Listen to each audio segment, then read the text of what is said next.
মুত্তাকি হতে হলে আপনাকে 5টি গুণে গুণান্বিত হতে হবে।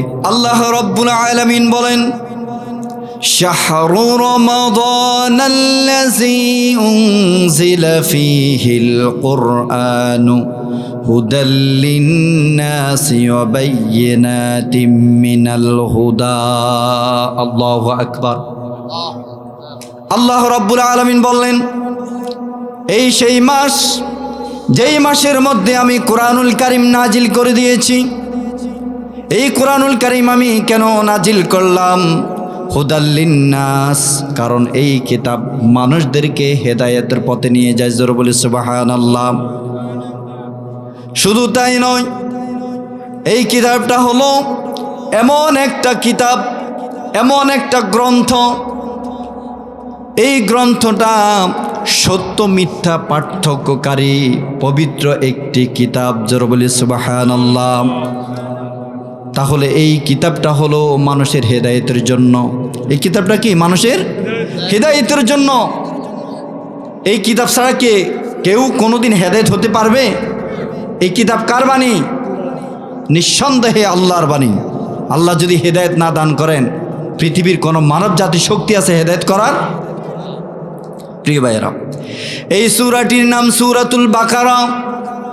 কোরআনুল কারীমের এই সর্ববৃহত্তম সূরা সূরাতুল বাকারা। এই বাকারা শব্দের অর্থ হলো গাবি। আল্লাহ রাব্বুল আলামিন এই সূরার নাম কেন গাবি দিয়ে শুরু করলেন? গাবি মানে গরু, যে গরু আমরা পালন করে থাকি। এই সূরার নামকরণ করা হয়েছে সূরাতুল বাকারার ৬৭ নম্বর আয়াত থেকে।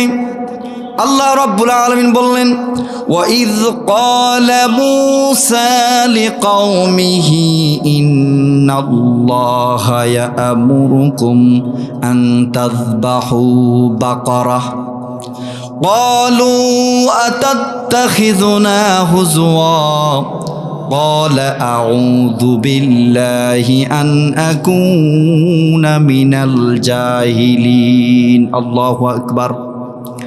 আল্লাহ রাব্বুল আলামিন বললেন, মূসা বলেন, ও আমার কওমের লোকেরা, ও আমার সম্প্রদায়ের লোকেরা, শোনো, মহান আল্লাহ রাব্বুল আলামিন তোমাদেরকে নির্দেশ দিলেন তোমরা যেন একটি গাবি, একটি গরু জবাই করো। মূসা আলাইহিস সালামের কওমের লোকেরা মূসা আলাইহিস সালামের কথা শুনতো না। প্রত্যেকটা নবী তার কওমের লোকদেরকে হিদায়াতের দাওয়াত দিয়েছিলেন, কালিমার দাওয়াত দিয়েছিলেন।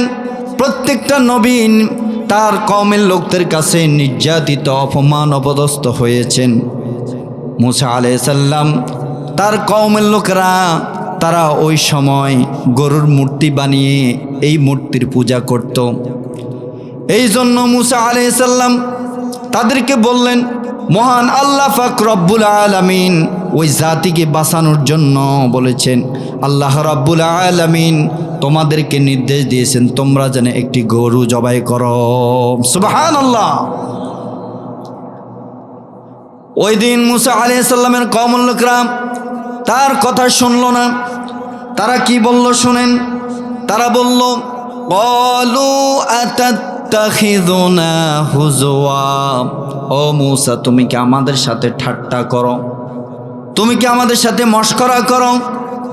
মূসা আলাইহিস সালাম বললেন, ক্বালা আউযু বিল্লাহি আন আকুনা মিনাল জাহিলিন। আল্লাহু আকবার। মূসা আলাইহিস সালাম বললেন, ও আমার কওমের লোকেরা, তোমাদের সাথে আমি ঠাট্টা করি না, মশকরা করি না। আমি আল্লাহর কাছে আশ্রয় চাই, আমি আল্লাহ রাব্বুল আলামিনের কাছে ফানা চাই, যেন তোমাদের মতো জাহিল থেকে এবং মূর্খ থেকে আল্লাহ যেন আমাকে দূরে রাখে। জোরে বলি সুবহানাল্লাহ। এই আয়াত থেকে এই সূরার নামকরণ করা হয়েছে সূরাতুল বাকারা। তো আল্লাহ তাআলা সূরা বাকারা দিয়ে এই সূরা শুরু করেছেন।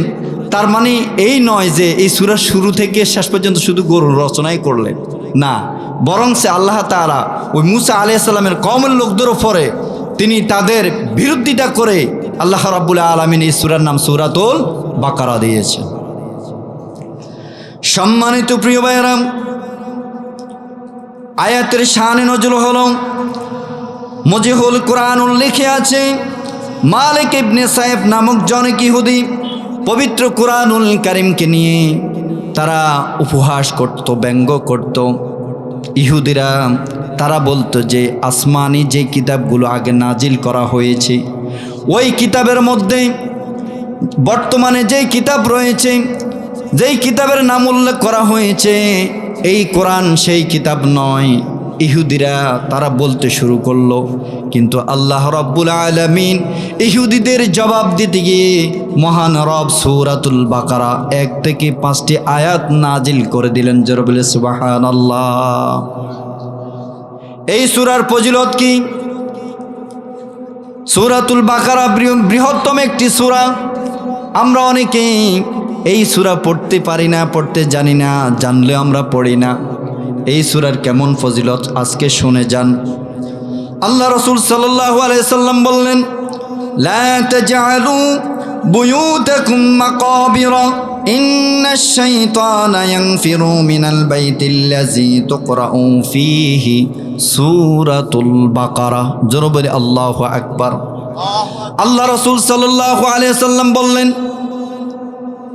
ও আমার উম্মতেরা, সূরাতুল বাকারা তোমরা তেলাওয়াত করো আর তোমাদের ঘরগুলোকে তোমরা কবরস্থান বানিও না। কোরআনুল কারীমের তেলাওয়াতের গুঞ্জনহীন বানিও না। তোমাদের ঘরটাকে তোমরা অন্ধকার বানিও না। তোমাদের ঘরটাকে তোমরা নোংরা করো না। তোমাদের ঘরের ভিতরে তোমরা সূরাতুল বাকারা তেলাওয়াত করো, যে ঘরের মধ্যে কোরআনুল কারীমের সর্ববৃহৎ সূরা সূরাতুল বাকারা তেলাওয়াত করা হয়। আল্লাহ রাসূল সাল্লাল্লাহু আলাইহি সাল্লাম বললেন, ওই ঘর থেকে শয়তানগুলো দূরে পালিয়ে যায়। সুবহানাল্লাহ। অন্য রাওয়ায়াতে আছে শুধু পালায় না, শয়তানগুলো তার গুহ্যদয় দ্বারা হাদস করতে করতে ওই শয়তানগুলো পালিয়ে যায়। আর বর্তমানে আমাদের ঘরের ভিতরে কোরআন তেলাওয়াত তো দূরের কথা, এই কোরআনুল কারীমগুলো কি কোন সময়ে যেন কাপড় দিয়ে বেঁধে তাকের উপরে রেখে দিয়েছি, আজও হদিস নাই। ঠিক কিনা মুসলমান?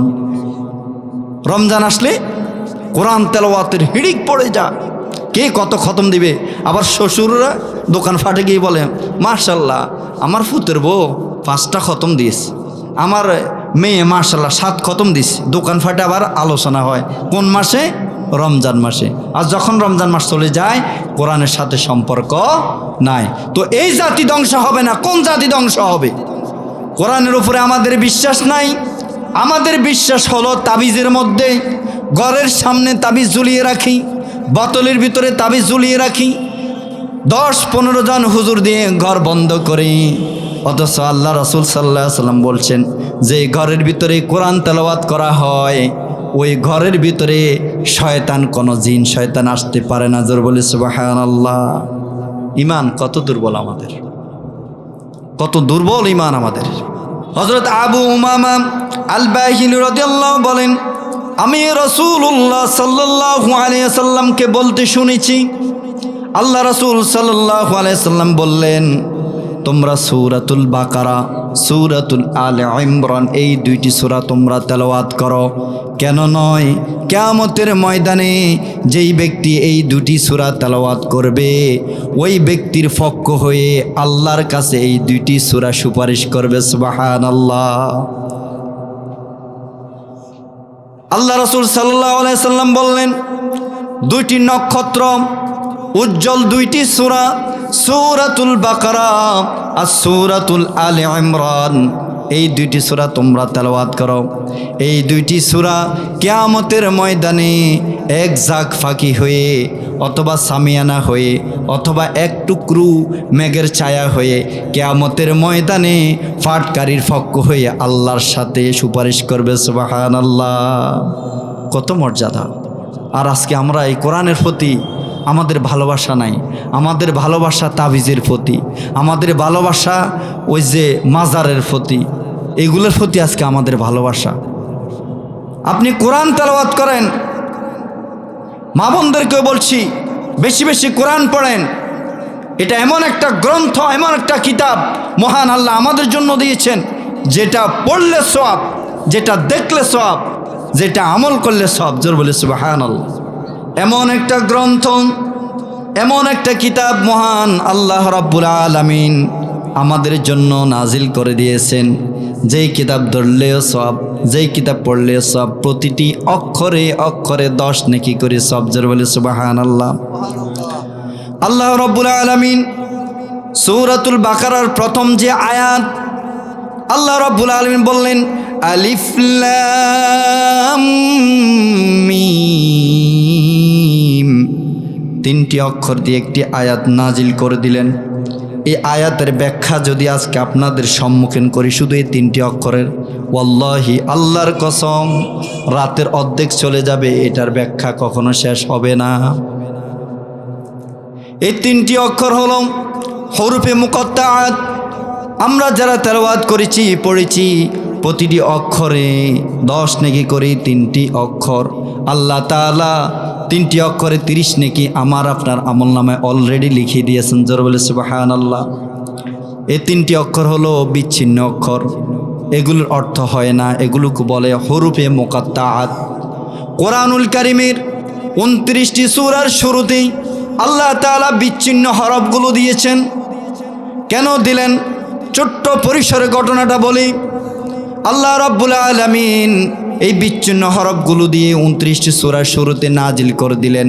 কোন সূরার শুরুতে বললেন হামিম, কোন সূরাতে বললেন আলিফ লাম মিম রা, কোন সূরাতে বললেন নুন ওয়াল কলামি ওয়া মা ইয়াসতুরুন, আবার কোন সূরাতে বললেন কফ আল কুরআনিল মাজিদ, আবার কোন সূরাতে বললেন ইয়াসিন ওয়াল কুরআনিল হাকিম। এইভাবে কুরআনুল কারীমের 29টি সূরার শুরুতেই হরফে মুকাত্তাআতগুলো দিলেন। কেন আল্লাহ তাআলা নাজিল করলেন? মুহাম্মদ সাল্লাল্লাহু আলাইহি সাল্লামের ওপর যখন এই কোরআনুল কারীম নাজিল করলেন, তখন ইহুদিরা কাফেররা এর বিরোধিতা করবেন, এটা কে জানেন? আল্লাহ জানেন। তারা এই কিতাব নিয়ে ব্যঙ্গ করবে, এই কিতাব নিয়ে উপহাস করবে, কটূক্তি করবে। এই জন্য আল্লাহ রাব্বুল আলামিন তারা যেন এই আয়াতগুলোর, এই অক্ষরগুলোর অর্থ কিয়ামত পর্যন্ত চেষ্টা করলে যেন না বানাতে পারে, এই জন্য এই আয়াতগুলো দিয়ে আল্লাহ তাআলা সূরা শুরুতে নাজিল করে দিলেন। সুবহানাল্লাহ।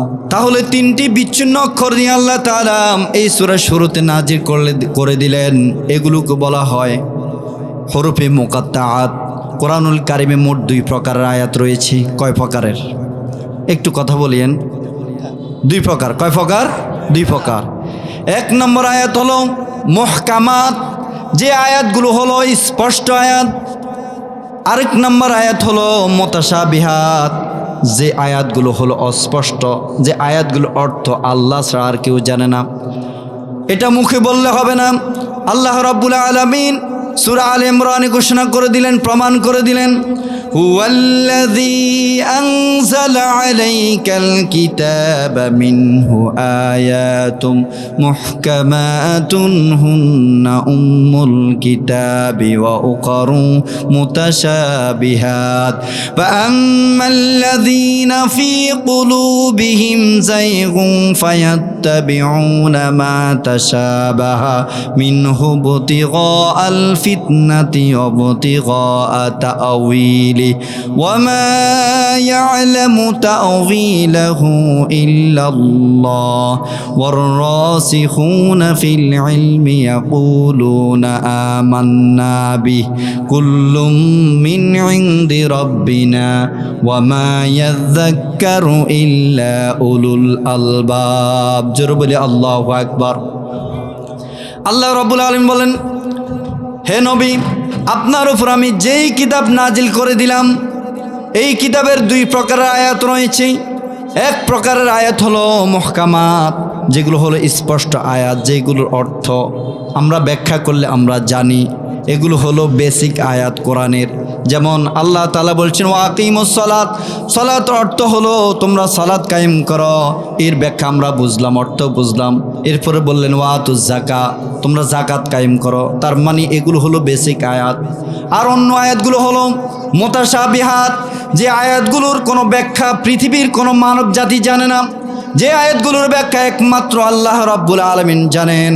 এগুলো হলো অস্পষ্ট আয়াত, আর এই আয়াতগুলো ওই সমস্ত লোকেরা খুঁজে থাকে যাদের ভিতরে কুটিলতা আছে, সমাজে রাষ্ট্রে বিভিন্ন রকমের তারা উশৃঙ্খল বিশৃঙ্খল করার জন্য এই আয়াতগুলো তারা তালাশ করে। জোরে বলি নাউযুবিল্লাহ।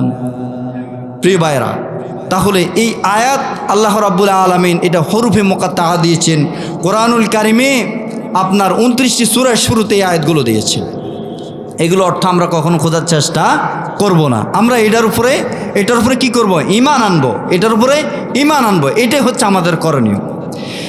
এরপরে আল্লাহ রাব্বুল আলামিন দ্বিতীয় আয়াতে বললেন, যালিকাল কিতাবু লা রাইবা ফীহি হুদাল লিল মুত্তাকিন। আল্লাহু আকবার।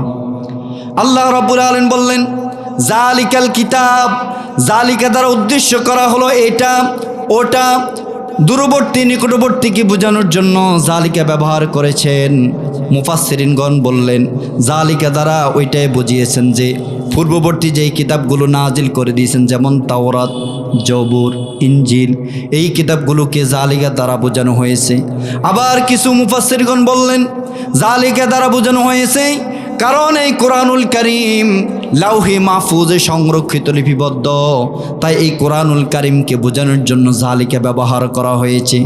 আল্লাহ রাব্বুল আলামিন বললেন জালিকাল কিতাব, এটা এমন একটা কিতাব, মহাগ্রন্থ আল কোরআন, শ্রেষ্ঠ কিতাব, সম্মানিত কিতাব।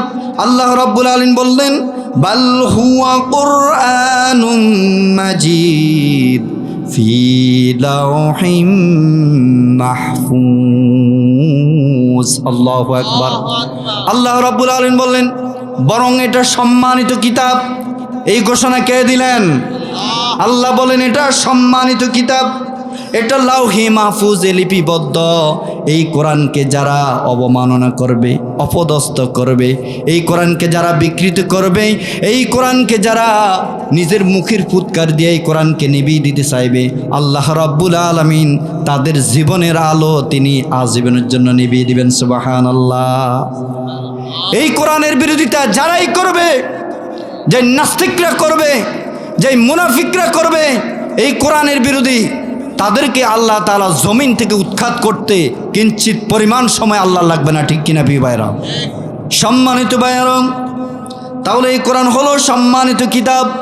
আল্লাহ রাব্বুল আলামিন আরো সম্মান দিয়েছেন, কসম করে সম্মান দিয়েছেন। সূরা ওয়াকিয়াতে 75 এবং 77 নম্বর আয়াত আল্লাহ রাব্বুল আলামিন বললেন ফালা উকসিমু বিমাওয়াকিন নুজুম ওয়া ইন্নাহু লাকসামুন লাউ তা'লামুনা আযীম ইন্নাহু লাকুরআনুন কারীম। আল্লাহু আকবার।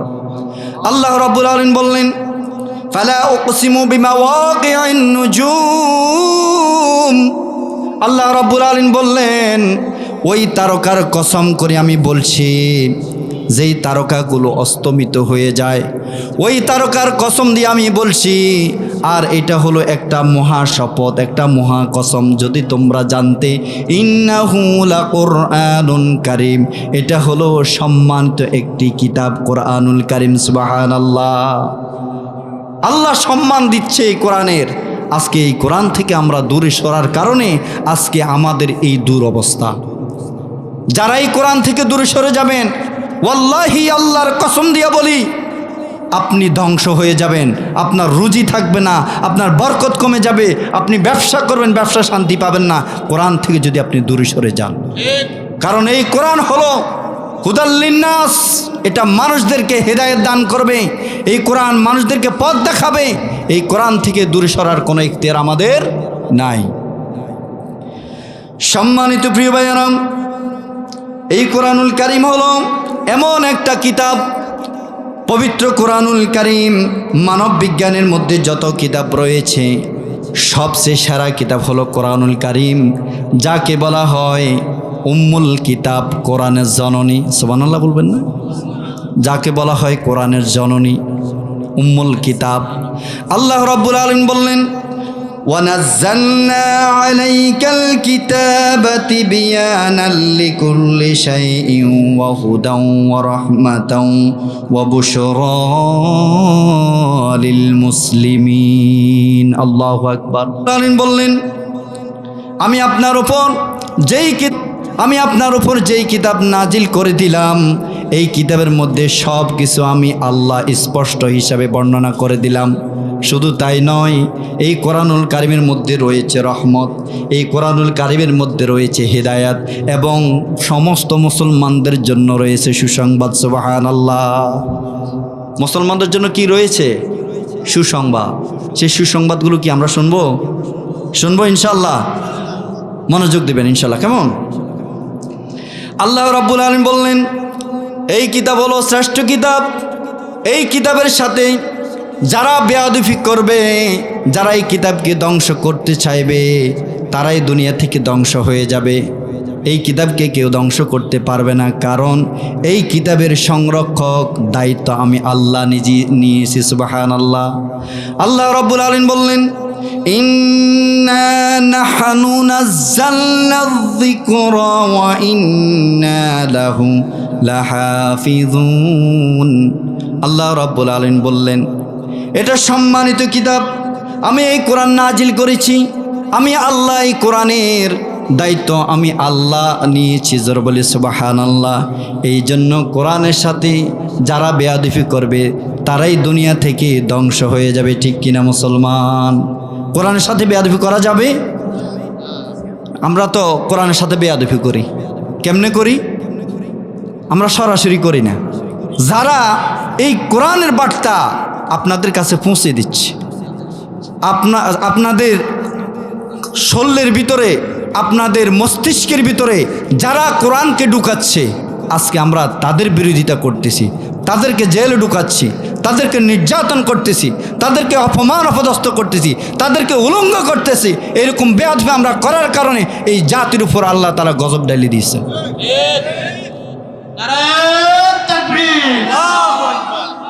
দিন ইসলাম জিন্দাবাদ জিন্দাবাদ। কোরআনী হুকুমত কায়েম হোক। সম্মানিত প্রিয় ভাইরা, এই কোরআনুল কারীম শ্রেষ্ঠ কিতাব। এই কোরআনের সাথে বেয়াদবি করা যাবে না। এর পরের অংশে আল্লাহ তাআলা বলছেন লা রাইবা ফিহ। এটা শুধু সম্মানিত কিতাবে নয়, এটা এমন একটা কিতাব যাহার ভিতরে সন্দেহ নাই, সংশয় নাই, অবকাশ নাই, নির্ভেজাল, কোনো ভুল নাই। সুবহানাল্লাহ বলবেন না? এই পৃথিবীতে কত পুস্তক রয়েছে, এই পৃথিবীতে কত লেখক বই পুস্তক বানিয়েছেন। অক্সফোর্ড, ভার্সিটি, ইসলামী বিশ্ববিদ্যালয়, মাদ্রাসা, উপন্যাস, কবিতা, নাট্য, বহু বই বাইর করেছেন। প্রত্যেক বইয়ের শুরুতে লেখা আছে এই বইয়ের মধ্যে যদি কোনো ভুল থাকে ধরিয়ে দিবেন সংশোধন হওয়ার জন্য। কিন্তু আল্লাহ তাআলা এমন কথা বলেন নাই। আল্লাহ তাআলা বলছেন জালিকাল কিতাবু লা রাইবা ফিহ। এটা এমন একটা কিতাব যাহার ভিতরে সন্দেহ নাই। কিন্তু একদল সন্দেহ করেছে, তারা হলো ইহুদি। তারা কে? ইহুদি। ইহুদিরা সন্দেহ করলো, তারা এই কিতাবের প্রতি সন্দেহ পোষণ করলো। এই কিতাবকে তারা আসমানি কিতাব বলে মেনে নিতে পারে নাই। আল্লাহ রাব্বুল আলামিন ওই নাস্তিকদের, ওই ইহুদিদের জবাবে আল্লাহ রাব্বুল আলামিন বললেন সূরা বাকারা 23 নম্বর আয়াত, ওয়া ইন কুনতুম ফি রাইবিম মিম্মা নাযালনা আলা আবদিনা ফাআতু বিসূরাতিন মিন মিসলিহি ওয়াদউ শুহাদাআকুম মিন দুনিল্লাহি ইন কুনতুম সাদিকিন। আল্লাহু আকবার। আল্লাহ রাব্বুল আলামিন বললেন আমার বান্দা মুহাম্মদের উপর আমি যেই কিতাব নাজিল করে দিলাম, আজকে সেই কিতাবের প্রতি যদি তোমাদের সন্দেহ থাকে, আমি তোমাদেরকে চ্যালেঞ্জ ছড়ে দিলাম, তাহলে এই কিতাবের মতো, এই সূরার মতো একটি সূরা তোমরা রচনা করে নিয়ে আসো। কে চ্যালেঞ্জ করতেছেন? আল্লাহ তাআলা। কাকে চ্যালেঞ্জ করছেন? ইহুদিদেরকে। বললেন আমার হাবিবের উপর আমি যেই কিতাব নাজিল করলাম, এটার উপর যদি তোমাদের এত সংশয় থাকে, সন্দেহ থাকে, তাহলে এইরকম একটা সূরা তোমরা রচনা করে নিয়ে আসো। আর আল্লাহকে ছাড়া যাদেরকে তোমরা গায়রুল্লাহ মানো তাদের সহযোগিতা সাহায্য নিয়েও তোমরা একটি সূরা রচনা করে নিয়ে আসো। ইহুদিরা আল্লাহ রাব্বুল আলামিনের চ্যালেঞ্জ গ্রহণ করে একটা সূরা তো দূরের কথা, কোরআনুল কারীমের একটি আয়াত, একটি অক্ষর পর্যন্ত তারা রচনা করতে পারে নাই। সুবহানাল্লাহ। এটা কি যেমন তেমন কিতাব, নর্মাল কিতাব, কবিতার বই যে যেই কেউ এটা বানাতে পারবে, যেই কেউ এটা রচনা করতে পারবে? এত সহজ? এত সহজ না। এটা কালামুল্লাহ হাকিম, কোরআনুল মাজিদ, কোরআনুল কারীম। এটা সর্বশ্রেষ্ঠ সম্মানিত কিতাব, যে সম্মান মহান রব তিনি সরাসরি দিয়েছেন। সুবহানাল্লাহ।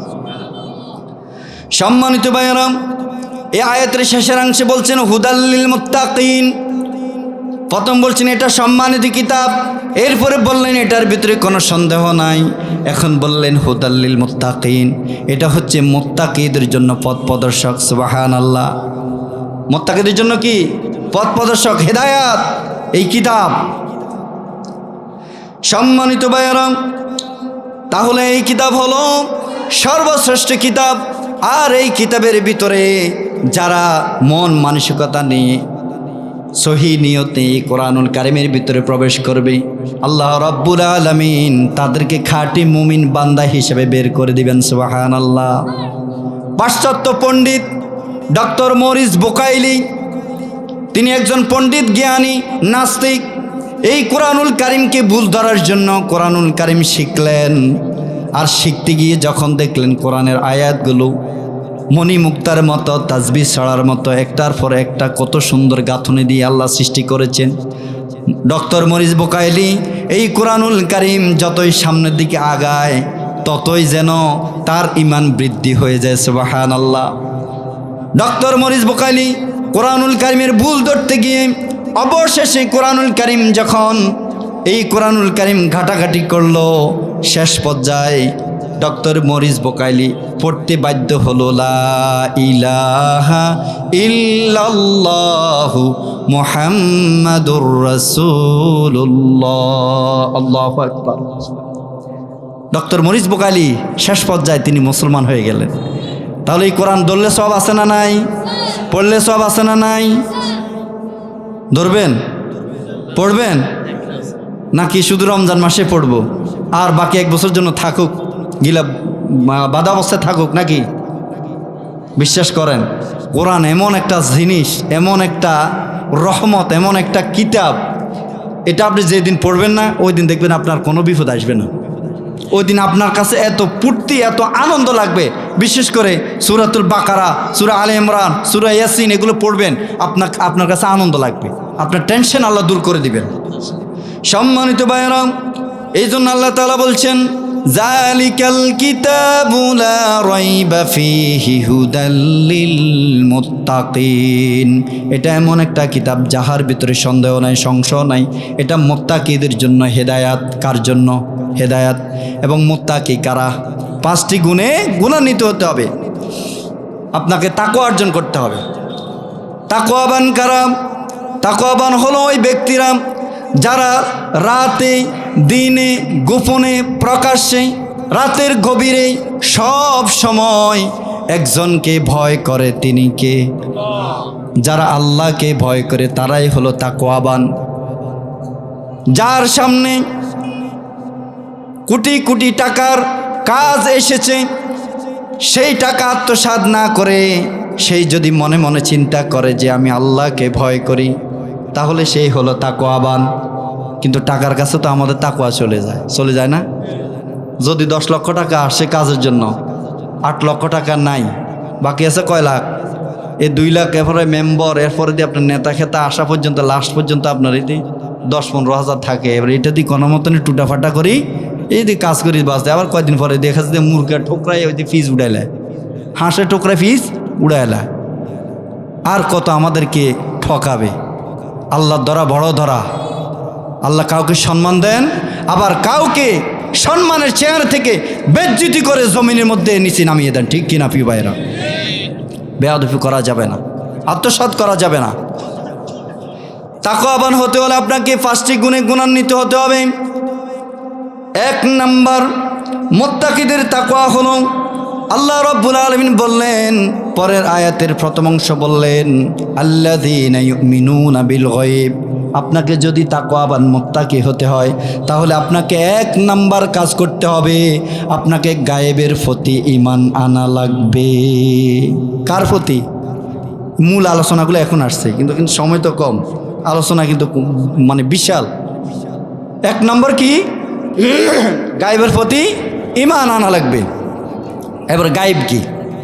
গায়েব হলো যেগুলো ধরা যায় না, পঞ্চম ইন্দ্রিয় দ্বারা ছোঁয়া যায় না, স্পর্শ করা যায় না, ঘ্রাণ শোনা যায় না, যেগুলো ধরাও যায় না, যেমন জান্নাত, জাহান্নাম, পরকাল, ইহকাল, কবর, তাকদির, এগুলো দেখা যায় না, এগুলো হলো গায়েব।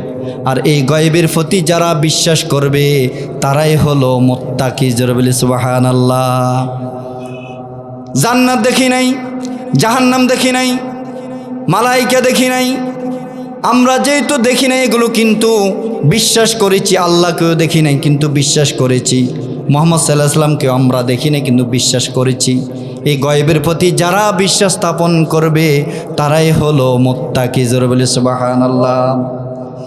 আল্লাহ রাব্বুল আলামিন বললেন, আমানার রাসূলু বিমা উনজিলা ইলাইহি মির রাব্বিহি ওয়াল মুমিনুন কুল্লুন আমানা বিল্লাহি ওয়া মালাইকাতিহি ওয়া কুতুবিহি ওয়া রুসুলিহি লা নুফাররিকু বাইনা আহাদিম মির রুসুলিহি ওয়া ক্বালু সামি'না ওয়া আতা'না গুফরানাকা রাব্বানা ওয়া ইলাইকাল মাসির। আল্লাহু আকবার।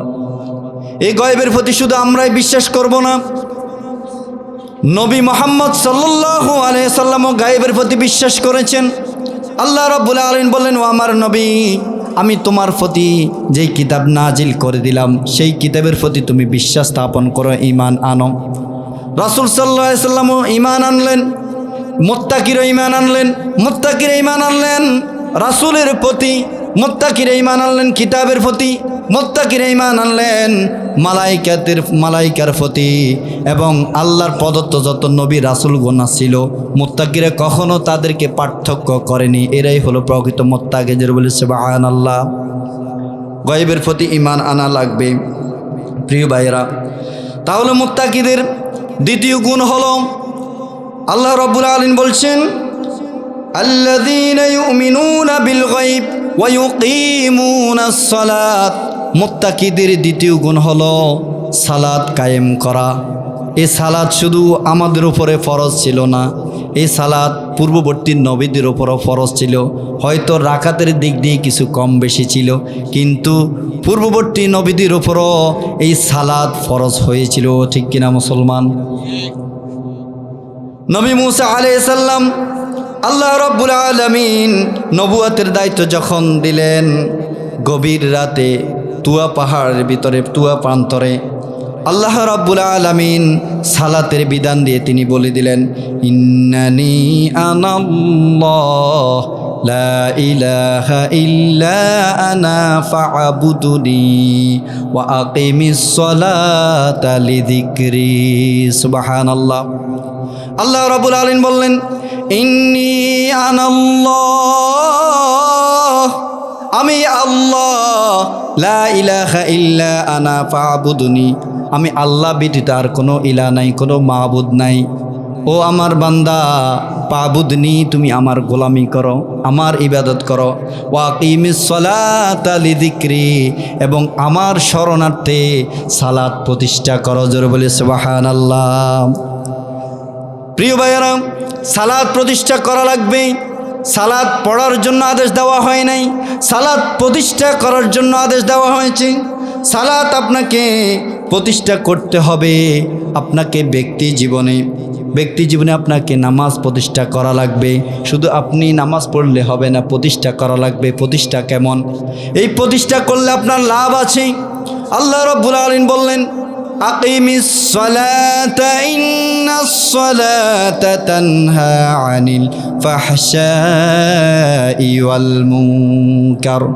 আল্লাহ রাব্বুল আলামিন বললেন, যদি নামাজ কায়েম করো, নামাজ প্রতিষ্ঠা করো। কায়েমটা হলো কেমন? যেইভাবে আমাকে প্রতিদিন কর্ম করা লাগে, কর্ম না করলে আমার পরিবারে ভাত জুটবে না, রিজিক জুটবে না, আমাকে কর্ম জায়গায় যেতে হয়।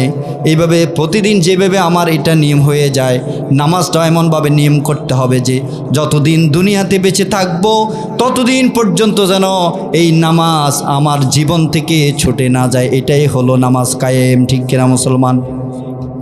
তাহলে ব্যক্তি জীবনে যদি নামাজ প্রতিষ্ঠা করেন, আল্লাহ রাব্বুল আলামিন বললেন, তুমি নামাজ কায়েম করো। ইন্নাস সালাতা তানহা আনিল ফাহশাই ওয়াল মুনকার। নিশ্চয়ই সালাত সকল অপকর্ম থেকে বিরত রাখবে। সুবহানাল্লাহ। যদি নামাজ প্রতিষ্ঠা হয়ে যায়, নামাজ পড়লে দুনিয়ার সকল খারাপ কর্ম থেকে একজন আপনাকে ফিরিয়ে রাখবে। তিনি কে? আল্লাহ রাব্বুল আলামিন। তাহলে ব্যক্তি জীবনে নামাজ লাগবে কি লাগবে না? এখন যদি জিজ্ঞেস করি, ভাই ফজর থেকে আজকে মাগরিব পর্যন্ত কারা কারা পড়ছি, হাত উঠবে? হাত উঠবে? কয়েকজনের উঠবে। আমি লজ্জা দিতে চাই না, তবে এটা গুরুত্বপূর্ণ বিষয়। নবীদের উপর ফরজ ছিল। কেমন জিনিস এটা? দ্বিতীয় নম্বর মুত্তাকি হতে হলে আপনাকে নামাজ প্রতিষ্ঠা করা লাগবে। ব্যক্তি জীবন গেল, আপনি নামাজ প্রতিষ্ঠা করা লাগবে। পারিবারিক জীবনে কিভাবে নামাজ প্রতিষ্ঠা করবেন? আল্লাহ পাক রব্বুল আলামিন ঘোষণা করলেন, ওয়া আমুর আহলাকা বিসসালাতি ওয়াসতাবির আলাইহা। আল্লাহ রাব্বুল আলামিন বললেন, হে নবী, আপনি আপনার পরিবারের উপরে নামাজ প্রতিষ্ঠা করুন এবং এর উপরেও আপনি সর্বদাই সব সময় অবিচল অটুট থাকুন। জোরে বলি সুবহানাল্লাহ। বললেন পরিবারদেরকে নামাজের আদেশ দেন এবং আপনিও এর উপরে কি থাকেন? অটুট থাকেন। আজকে আমরা যারা টুটাফাটা কিছু নামাজ আদায় করি, সালাত আদায় করি, মাগরিব ইশা কিছু মুসল্লি দেখা গেলেও ফজরের সালাতে দেখা যায় না। ঠিক কিনা? ফজরের সালাতে আছে, অথচ ওই সময় কোনো কাজ নাই, সবাই তো বাসায় থাকে, কিন্তু মসজিদগুলো খালি থাকে। অনেক সময় দেখা যাচ্ছে ইমামে একা একা পড়ে নেই অনেক জায়গায়। এরকম আছে না? পারিবারিক জীবনে নামাজ প্রতিষ্ঠা করা লাগবে। আপনি পিতা, আপনি দায়ুস, আপনার সন্তানকে নামাজের জন্য আদেশ দিবেন, আপনার সন্তানকে নামাজ পড়ার জন্য বলবেন, আপনার স্ত্রীকে বলবেন নামাজ পড়ার জন্য, আপনার বড় সন্তানকে বলবেন, মেয়েকে বলবেন নামাজ পড়ার জন্য। প্রখ্যাত সাহাবী হাদিস বিশারদ আবু হুরায়রা রাদিয়াল্লাহু তাআলা থেকে বর্ণিত, তিনি বলেন, রাসূলুল্লাহ সাল্লাল্লাহু আলাইহি সাল্লাম বললেন, মুরু আওলাদাকুম বিসসালাতি ওয়া হুম আবনাউ সাবআ সিনিনা। ও আমার উম্মতেরা, তোমাদের সন্তানগুলো যখন 7 বছর বয়সে উপনীত হয়ে যায়, 7 বছর বয়স হয়ে যায়, তখন তোমরা তোমাদের সন্তানগুলোকে নামাজের জন্য তাগিদ করো। জোরে বলি আল্লাহু আকবার। এ তাগিদ করবেন? করবেন তো? তাগিদ অবশ্যই করা লাগবে। কিয়ামতের ময়দানে ওই দিন আল্লাহর কাঠগড়ায় আপনার সন্তান ওই দিন আপনার চোখে আঙ্গুল দিয়ে দেখিয়ে দিবে, আল্লাহকে বলবে, আল্লাহ উনি আমার পিতা ছিল, উনি আমার গাইডিয়ান ছিল, আমাকে নামাজ পড়ার জন্য তাগিদ দেয় নাই। আমি যদিও না শুনতাম, আমাকে পরবর্তী আবার বলতো, প্রয়োজন আবার বুঝাতো, কিন্তু উনি আমাকে একবারের জন্য বুঝাই নেই। আপনার সন্তান ওই দিন আল্লাহর কাঠগড়ায় আপনাকে আসামি হিসেবে দাঁড় করিয়ে রাখবে। সম্মানিত প্রিয় ভাইয়েরা, তাহলে পারিবারিক জীবনে নামাজ প্রতিষ্ঠা করা লাগবেই। আল্লাহ রাসূল সাল্লাল্লাহু আলাইহি সাল্লাম বললেন, ওয়াদরিবুহুম আলাইহা ওয়া হুম আবনাউ 10 সিনিন। আল্লাহ রাসূল সাল্লাল্লাহু আলাইহি সাল্লাম বললেন, তোমাদের সন্তানগুলো যখন 10 বছর উপনীত হবে, যদি তারা নামাজ না পড়ে তাহলে তাদেরকে বেত্রাঘাত করো। কি করো? বেত্রাঘাত করো। এই আদেশ কার? আল্লাহ রাসূল সাল্লাল্লাহু আলাইহি সাল্লাম বলেছেন যে আল্লাহ আদেশ করেছেন, যদি তোমরা নামাজ না পড়ে না শোনে তাহলে তাদেরকে 10 বছর হলে তাদেরকে কি করো? বেত্রাঘাত করো। শুধু তাই নয়, বলছেন ওয়া ফাররাকু বাইনাহুম ফিল মাদাজিহি, এবং কি তাদের বিছানা আলাদা করে দাও। প্রিয় ভাইরা, আজকে আমাদের এই সন্তানগুলো নামাজের প্রতি তারা আকৃষ্ট নয়, আজকে তারা আকৃষ্ট হলো মোবাইলের প্রতি, আজকে তারা আকৃষ্ট হলো ইয়াবাদের সাথে, আজকে তারা আকৃষ্ট হলো ফেনসিডিলের সাথে, আজকে তারা আকৃষ্ট হলো বিভিন্ন সিগারেট গাঁজাখুরির সাথে। আজকে আমাদের এই সন্তানগুলোর জীবন ধ্বংস হয়ে যাচ্ছে। আজকে একটি পাড়া খুঁজলে দেখা যায় না একজন ক্লাস ভালো একজন ছাত্র খুঁজে পাওয়া যায় না। প্রত্যেকে ইয়াবার সাথে জড়িত, গাজার সাথে জড়িত, মদের সাথে জড়িত। আপনি কি খবর রাখেন আপনার সন্তানরা কই যাচ্ছে? যতদিন পর্যন্ত নামাজ প্রতিষ্ঠা না হবে, যতদিন পর্যন্ত নামাজ কায়েম না হবে, ততদিন পর্যন্ত রাষ্ট্রে ক্ষুধার অভাব থাকবে, অভাব অনটল থাকবে। আপনার বিপদ যাবে না, আপনার প্রতি সব সময় বিপদ লেগেই থাকবে, লেগেই থাকবে। কারণ এই দেশে এই জমিনে নামাজ কায়েম নাই। নামাজ কায়েম আছে, ব্যক্তি জীবন গেল, পারিবারিক জীবন গেল, সামাজিক জীবন আপনাকে নামাজ কি করা লাগবে? প্রতিষ্ঠা করা লাগবে। এবার আসুন, রাষ্ট্রীয়ভাবে সালাত কায়েমের দরকার আছে না নাই? এটা বললে হুজুর রাজনীতি করে, এটা বললে হুজুর কি করে? রাজনীতি করে। কারণ হুজুর এতক্ষণ কোরআন তেলাওয়াত দিয়ে নামাজ পড়াইছে, কোনো সমস্যা হয় না। নামাজের এই আয়াতের মধ্যে তো সুদের কথাও কইছে, সুদের কথা বলে নাই, ঘুষের কথা কইছে, চোর হাত কাটার কথা বলছে, জেনাবে বিচারের শাস্তির কথা বলছে। কোনো কি ভুল ধরছে কেউ? কিন্তু এখন যখন হুজুরের মাঠে আসি বলল যে রাষ্ট্রীয়ভাবে সালাত প্রতিষ্ঠা করা লাগবে, আর এই রাষ্ট্রীয়ভাবে সালাত প্রতিষ্ঠা করতে হলে আল্লাহর মনোনীত একটি দল লাগবে। এখন আপনি বললেন হুজুর আপনি তো ভালোই আছিলেন, কিন্তু আপনি এইগুলো কি বলেন? রাজনীতি কেন করেন? রাজনীতি হলো রাজার নীতি। রাজনীতি কি? রাজার নীতিকেই বলে রাজনীতি। আর এটাই আল্লাহ আমাদেরকে শিখিয়ে দিয়েছেন। প্রিয় ভাইয়েরা, রাষ্ট্রীয়ভাবে নামাজ প্রতিষ্ঠা করা লাগবে, নামাজ কায়েম করা লাগবে। এই ঘোষণা আমার নয়, এই ঘোষণা মহান আল্লাহ রাব্বুল আলামিন সূরা হজ 41 নম্বর আয়াতে ঘোষণা করে দিয়েছেন। আল্লাহ রাব্বুল আলামিন বললেন, আল্লাযীনা ইম্মাক্কান্নাহুম ফিল আরদি আকামুস সালাতা ওয়া আতাবুজ যাকাতা ওয়া আমারু বিল মা'রুফি ওয়া নাহাউ আনিল মুনকার ওয়ালিল্লাহি আকিবাতুল উমুর। আল্লাহু আকবার। আল্লাহ রাব্বুল আলামিন বললেন, রাষ্ট্রীয়ভাবে যদি নামাজ প্রতিষ্ঠা করতে হয় তাহলে আমার এমন একদল মুমিন মুত্তাকি বান্দারা থাকবে যাদেরকে আমি আল্লাহ ক্ষমতা দিলে তাদের 1 নম্বর তারা রাষ্ট্রীয়ভাবে তারা কাজ করবে, তারা সালাত প্রতিষ্ঠা করবে। সুবহানাল্লাহ। রাষ্ট্রীয়ভাবে কি করবে? তো এখন মুমিন বান্দা মুত্তাকি বান্দা যদি রাষ্ট্রের নায়ক হয়, রাষ্ট্র পর্যায়ে নিতে হয়, তো এই মুমিন বান্দা কি এমনি এমনি যাবে নাকি আমরা নিতে হবে? আমরা কি নিতে রাজি আছি? এই জমিনটার মধ্যে কত কিছু চাষ হলো, কত কিছু বপন হলো, কোনো ফল কি পাইছি? পরিণামে পেয়েছি মিলিয়ন বিলিয়ন টাকা এই রাষ্ট্র থেকে পাচার করে আজকে আমাদেরকে শূন্য করে দিয়ে গেছে। আজকে ব্যাংকগুলো খালি, আজকে ব্যাংকের ভিতরে টাকা নাই, আপনার গচ্ছিত টাকা আপনি উঠাতে পারেন না। এইভাবে আমাদেরকে প্রত্যেকটা জাতি যারা এই রাষ্ট্রনায়ক ছিল তারা এই জাতিকে এইভাবে ধ্বংস করে দিয়ে আমাদেরকে ফতের ফকির বানিয়ে দিয়েছে। এমন রাষ্ট্রনায়ক আমরা ক্ষমতা আর দেখতে চাই না। আমরা ওই রকম ব্যক্তি চাই যেই ব্যক্তি রাষ্ট্রনায়ক হওয়ার সাথে সাথে সংসদে ঘোষণা করবে যে আজকে থেকে নামাজ সমাজে, রাষ্ট্রে, পারিবারিক জীবন, ব্যক্তি জীবনে নামাজ প্রতিষ্ঠা করা লাগবে। যখন এই সংসদে আইন পাশ হয়ে যাবে, পরবর্তী যখন এই আইন হয়ে যাবে, আজানের সাথে সাথে কোনো দোকানপাট আর খোলা থাকবে না, ঠিক কিনা? আজকে চোর বাটফাররা আজকে রাষ্ট্রগুলো চালিয়ে রাষ্ট্রের সম্পদগুলো তারা নষ্ট করতেছে। আমরা মনে করি এগুলো সরকারের টাকা, সরকার নিচ্ছে না। আমার আপনার পকেটের টাকা, আমার আপনার শ্রমের টাকা, আমার আপনার গাড়ি চালানোর টাকা, আমার আপনার মজুরির টাকা, সেই টাকায় তারা আত্মসাৎ করে আজকে আমাদেরকে ফকির বানিয়ে দিয়েছে। এই ঘোষণা আমার নয়। সালাত প্রতিষ্ঠা করতে হলে আপনাকে মুত্তাকি বান্দাদেরকে রাষ্ট্র ক্ষমতা নিতে হবে। এটা কার ঘোষণা? আল্লাহর ঘোষণা। যদি অবিশ্বাস হয় সূরা হজ 41 নম্বর আয়াত ব্যাখ্যা সহ আজকে বাড়িতে গিয়ে দেখবেন।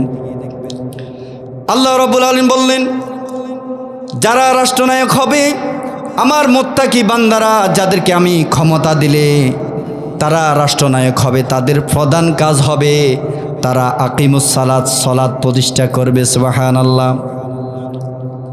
ক্ষমতাশীল ব্যক্তিরা যদি আপনার সালাত প্রতিষ্ঠা করে তাহলে এই দেশ থেকে কি দুর্নীতি পাওয়া যাবে? পাওয়া যাবে না। মন্ত্রীরা যদি এই রাষ্ট্র সুন্দর করে কোরআন দিয়ে যদি পরিচালনা করে, কোনো মন্ত্রী যত টাকা তার উপরে কাজের বিল হবে তত টাকাই দিয়ে সেই কাজ করবে। এই টাকার মধ্যে 1 পয়সা খাওয়ার চিন্তা কখনো করবে না। পুলিশ, এসআই, ডিআইজি যারা থানা পরিচালনা করে, ওই এসআইরা যদি তাদের স্টাফদেরকে নিয়ে আজান হওয়ার সাথে সাথে যদি তারা ওই কার্যালয়ে যদি সালাত প্রতিষ্ঠা করে দেয়, ওই থানার মধ্যে কি এর কখনো ঘুষ পাওয়া যাবে? ঘুষ পাওয়া যাবে না। চেয়ারম্যান সাহেব যদি নিজের ইউনিয়ন কার্যালয়ে যদি সকল অধিবাসীদেরকে ঘোষণা করে দেয়, যদি আমি তোমাদের প্রতিনিধি হয়েছি, তোমরা আমাকে প্রতিনিধি করেছ, প্রতিনিধি বানিয়েছ, আমি আজকে ঘোষণা করে দিচ্ছি নামাজ আজান হওয়ার সাথে সাথে প্রত্যেকে জায়গা থেকে তোমরা নামাজ প্রতিষ্ঠা করবে, নামাজ আদায় করবে, তাহলে ওই ইউনিয়নে কি আর কোনো দুর্নীতি হবে? আপনাকে একটা নিবন্ধন কাগজের জন্য 6 মাস 10 বছর ঘোরা লাগবে, একটা আইডি কার্ডের জন্য 6 মাস 6 বছর ঘোরা লাগবে, এরপরও হয় না। টাকা যায়, সব কিছু যায়, এর কাছে যাইতে হয়, উপজেলার যাইতে হয়, ইউনিয়নে যাইতে হয়, একটা নিবন্ধন। অথচ এটা করলে তো আমার দেশেরই লাভ, আমার দেশের লাভ না। আর একটা জিনিস ভুল হলে তো সেই কোনো জায়গায় যায় ভালো কিছু করতে পারবে না। অথচ এটা সংশোধ করার জন্য টাকা পয়সা হতে কত কিছু দিয়ে, সামনে দিয়ে পিছন দিয়ে ঘুরে ফিরে কত কিছু দেওয়া লাগে। আল্লাহ তাআলা আমাদের এই রকম দায়িত্বশীলদের থেকে আমাদেরকে হেফাজত করুন, আমরা বলি আল্লাহুম্মা। তাহলে রাষ্ট্রীয়ভাবে নামাজ প্রতিষ্ঠা করা লাগবে। মহান আল্লাহ রাব্বুল আলামিন বললেন, আল্লাযীনা ইম্মাক্কান্নাহুম ফিল আরদি আকামুস সালাতা ওয়া আতাউয যাকাতা ওয়া আমারু বিল মা'রুফি ওয়া নাহাউ আনিল মুনকার। আল্লাহু আকবার। মুত্তাকিরা দ্বিতীয় কাজ যেটা করবে, তারা যাকাত প্রতিষ্ঠা করবে। কি করবে? যাকাত। এগুলো ব্যাখ্যা দিচ্ছি না, আমি অল্প স্বরে বলেছি, কিছু সময় কম, আজান হয়ে যাবে একটু পরে। যাকাত প্রতিষ্ঠা করবে। আজকে যদি যাকাতটা যদি আমাদের দেশে প্রতিষ্ঠা থাকতো, বিশ্বাস করেন আজকে বেশিরভাগ অসহায় গ্রামের মানুষগুলো আজকে কিস্তির সাথে জড়িত, ঠিক নয় কি? প্রত্যেকটা মানুষ কিস্তির জ্বালায়, স্ত্রীর সাথে ভালো ব্যবহার নাই, সন্তানের সাথে ভালো ব্যবহার নাই, কারণ তার মাথায় কিস্তির টেনশন, কখন কিস্তির টাকা দেবে। এটা তো টাইম টু টাইম কি হয়, দিতে হয়। আজকে এই যে অবনতিটা, আজকে আমাদের দেশে যদি যাকাতের পরিপূর্ণ কোরআনের ভিত্তিতে, হাদিসের ভিত্তিতে যদি ব্যবস্থা থাকতো, বিশ্বাস করেন যে যাকাত খাইতো সে 1 বছরের ব্যবধানে সেই যাকাত দিত। আর আমাদের দেশে যাকাতগুলো দেওয়া হয় উল্টা, শাড়ি, মশারি, লুঙ্গি এগুলো দেওয়া হয়। কেন আপনি এগুলো দিবেন কেন? আপনি একটা ব্যক্তিকে আপনি একটা অটো কিনে দেন, সে অটো চালাবে, আপনার 10 বছর আপনার কাছে 1 টাকাও খুঁজবে না, এবং দেখবেন যে 10 বছর পরে সেই নিজে যাকাত দিবে। একটা মহিলা, তাকে আপনি একটা গাভী আপনি কিনে দেন, একটা সেলাই মেশিন কিনে দেন, আপনার কাছে আর পরবর্তীতে হাত পাতবে না। কিন্তু এই যাকাতের ব্যবস্থা আমাদের দেশে নাই। এগুলো যাকাতের নামে জালিয়াতি আছে, লোক দেখানো, রিয়া করার জন্য যাকাত দেয় প্রভাবশালী লোকেরা। আল্লাহ তাআলা আমাদেরকে ক্ষমা করুন। 3 নম্বর যেই কাজ করবে, সৎ পথের আদেশ দিবে। 4 নম্বর কাজ হলো, যেখানে অসৎ পথ হবে, অসৎ কাজ হবে, মুত্তাকিরা সেখানে গিয়ে বাধা দিবে, ঠিক কিনা? এরকম যদি হয় আমাদের সমাজটা পরিবর্তন হবে না? একটি সোনালী, সুপলা, সুন্দর একটি রাষ্ট্রে পরিণত হয়ে যাবে বাংলার জমি, ঠিক কিনা? প্রিয় ভাইয়েরা, তাহলে 2 নম্বর হলো, 1 নম্বর হলো মুত্তাকি হতে হলে আপনাকে গয়েবের প্রতি বিশ্বাস স্থাপন করতে হবে, ঈমান আনতে হবে। 2 নম্বর হলো আপনাকে ঈমান আনার পর আপনাকে সালাত প্রতিষ্ঠা করা লাগবে। 3 নম্বর হলো ওয়া মিম্মা রাযাকনাহুম ইউনফিকুন। আল্লাহ রাব্বুল আলামিন বললেন, আমি তোমাদেরকে যে রিজিক দিয়েছি, আমার মুত্তাকি বান্দারা সেই রিজিক থেকে তারা আল্লাহর রাস্তায় ব্যয় করে দেয়। জোরে বলে সুবহানাল্লাহ। মুত্তাকিরা কখনো লোভনীয় হয় না, মুত্তাকিরা কখনো সম্পদ জমা করে না, সম্পদ অপব্যয় করে না, খারাপ কাজে ব্যবহার করে না। মুত্তাকির এই সম্পদগুলো শুধুমাত্র কেবলমাত্র আল্লাহর রাস্তায় খরচ করে। জোরে বলে সুবহানাল্লাহ। আল্লাহ রাব্বুল আলামিন বললেন, ওয়াইলুল লিকুল্লি হুমাযাতিল লুমাযানিল্লাযী জামাআ মালাহু ওয়া আদ্দাদা ইয়াহসাবু আন্না মালাহু আখলাদা কাল্লা লা ইউনবাযান্না ফিল হুতামা। আল্লাহ রাব্বুল আলামিন বললেন, ধ্বংস ওই ব্যক্তির জন্য যারা সামনে এবং পিছনে মুসলমান ভাইদের গীবত করে, পরনিন্দা করে, কটূক্তি করে। এরকম লোক আমাদের সমাজে আছে না নাই? সামনে আসলে আহারে কলিজার সাথে কলিজা লাগায়, মনে হয় যেন আপনার হাড্ডিগুলো নরম করে ফেলবো। আর একটু আড়াল হলে আর না, তার আগে আমি দেখতেও পারি না, তার সাথে কি এর মতো খারাপ আর আছে? সামনে পড়ে গেছে, এই জন্য কোলাগুলি করেছি। এরকম আমাদের সমাজের লোক আছে না নাই? আল্লাহ তাআলা বলছে, ধ্বংস ওই লোকদের জন্য যারা মানুষের পশ্চাতে পরনিন্দা করে, গীবত করে, কটূক্তি করে, উপহাস করে। ওই লোকদের জন্য হলো ধ্বংস। এরপরে আল্লাহ রাব্বুল আলামিন বললেন, এবং ধ্বংস তাদের জন্য যারা সম্পদ জমা করে আর সেই সম্পদগুলো বারবার গণনা করে। ও আমার বড়লোক ভাইয়েরা, অপমান করার জন্য বলি না, সম্পদগুলো আপনার কাছে গচ্ছিত রেখেছেন, কোনো কাজে লাগাচ্ছেন না। কিন্তু গরিব অসহায় কাঙ্গাল মানুষগুলো দুই বেলা দুই মুঠো খেতে তাদের কষ্ট হয়ে যায়, একটু দেখেন, তাদেরকে একটু সহযোগিতা করেন। কারণ আল্লাহ তাআলা বলছে, যারা ধন সম্পদ অর্জন করে এবং সঞ্চয় করে এবং তা বারবার গণনা করে, আল্লাহ রাব্বুল আলামিন বললেন তাদের জন্য ধ্বংস। জোরে বলেন আউযুবিল্লাহ। সম্পদ জমা করার কথা কেউ বলে নাই। সাহাবীরা ফেটে ফাতর বেঁধে যুদ্ধ করেছেন। তারা কি সম্পদ অর্জন করেছেন? কোনো সাহাবী সম্পদ অর্জন করেছেন? করেন নাই, কিন্তু যুদ্ধ করতে গেছি। কিন্তু আমরা সম্পদ, শুধু সম্পদ, সম্পদ ছাড়া কিছুই বুঝি না। একটা গাড়ি আছে, আর একটা গাড়ি লাগবে, একটা বাড়ি আছে, আর একটা বাড়ি লাগবে। এই যে সম্পদ সম্পদ করি, এক সময় ইন্না লিল্লাহি ওয়া ইন্না ইলাইহি রাজিউন হয়ে গেছে। আমার এই সম্পদ কই? একদিন তোমারি নাম মসজিদে হবে এলান। একদিন তোমারি নাম মসজিদে হবে এলান। তৈরি থেকো, তৈরি রেখো, তৈরি থেকো, তৈরি রেখো, কবরের মাল সামান। একদিন তোমারি নাম মসজিদে হবে এলান। ঠিক কিনা ফি ভাইরা? একবার আপনার ঘোষণা এসে যাবে, দুনিয়া থেকে বিদায় হয়ে গেলেন। এই দুনিয়া থেকে আপনি কিছু নিতে পারলেন না, অর্জনও করতে পারলেন না। আপনার সম্পদগুলো ওই দিন আপনার কোনো কাজে আসবে না। ওই দিন 3.5 হাত মাটির ঘরে আলমে বারজাখের জীবনে যখন চলে যাবেন, সাদা কাফন আর আপনার যদি আমল থাকে, এছাড়া আর কিছুই যাবে না। ও আমার ভাইয়েরা, এই সম্পদ করে দুনিয়াটা আমরা শেষ করে দিচ্ছি। কিন্তু আপনি আপনার কবরের কি মাল সামান আপনি তৈরি করে রেখেছেন? আপনার কি আমল আপনার জন্য আছে? আপনি কি একটু ভেবে দেখেছেন কখনো? খালি হাতে ফিরে যাবেন। মহান আল্লাহ রাব্বুল আলামিন আবার কখনো যদি সুযোগ করে দেন, বাকি আলোচনা ইনশাল্লাহ কোনো এক সময় এসে বলবো। আল্লাহ রাব্বুল আলামিন আমাদের সকলকে সুস্থতা রাখুন, ভালো রাখুন। আর যারা আলোচনা করবেন তাদের দীর্ঘ হায়াত কামনা করে আজকের এই আলোচনা এখানে শেষ করছি। ওমা তাওফিকি ইল্লা বিল্লাহ, আলাইহি তাওয়াক্কালতু ওয়া ইলাইহি উনীব। আসসালামু আলাইকুম ওয়া রাহমাতুল্লাহি ওয়া বারাকাতুহু।